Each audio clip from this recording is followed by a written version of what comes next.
Time went by, minute after minute, until finally a deathly silence consumed the streets outside and darkness filled the dingy window. Cass was alone now, with nothing but the locket her mother had given her and her life. She slowly opened the cupboard doors. Shock raced along her limbs in an attempt to overtake her body, but she couldn't let that happen. The bluecoats would be coming again soon to make sure the slums were empty. She would need to be gone by then.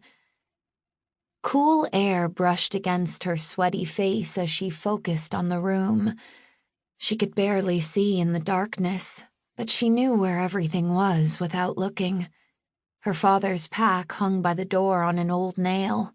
The hard biscuits her mother made that morning were on top of the cupboard. Clothes were stored in the chest at the foot of the sleeping mat her parents used. For a moment, she felt dizzy as she stared at the empty mat, remembering last evening how the moonlight streamed through the window and across them on the shabby quilt they shared. "Mama, Papa," she whispered, tears prickling her eyes.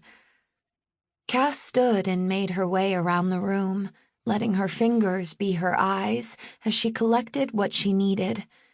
She wasn't sure how long it would be before the bluecoats made their way back for a second inspection, so she gave herself only a minute to grab her things and leave. After placing the locket inside the pack, she dumped in the handful of biscuits, grabbed her father's oversized coat and hat, then left the tiny flat. She was detached, her mind hovering over a storm of emotions.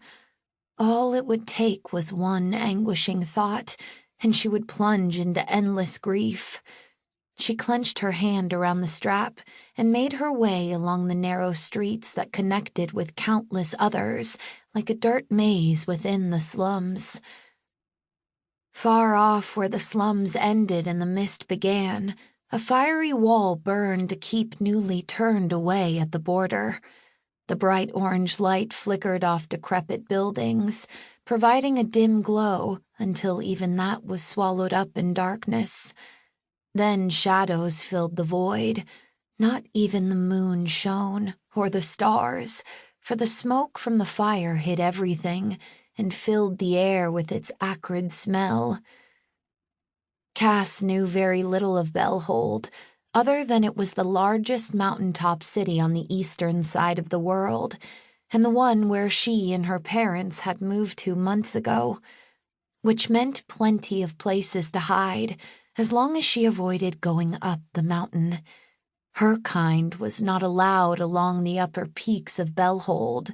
If she was caught, a fate worse than the mist waited for her. A shadow moved on her right.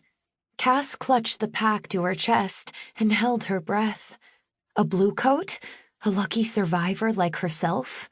Or were scavengers already descending on this part of Bellhold, hoping to collect what little the purge left behind? She watched the shadow move along the building opposite her, a shade darker than the night. No, not a bluecoat. There would be no reason for a bluecoat to use the shadows. The figure reminded her of a rat, stopping every few feet to sniff the air and check its surroundings. She shrunk inside her father's coat, the barest hint of his smell still lingering in the faded fabric. "Papa." Cass blinked back tears as she waited. The figure never noticed her as it made its way toward the border. Probably a scavenger. Once it was a block away, Cass continued in the opposite direction, not sure exactly where she was going, only that she needed to get as far away as she could. For now, she had food and clothes, and when those ran out, she would find more.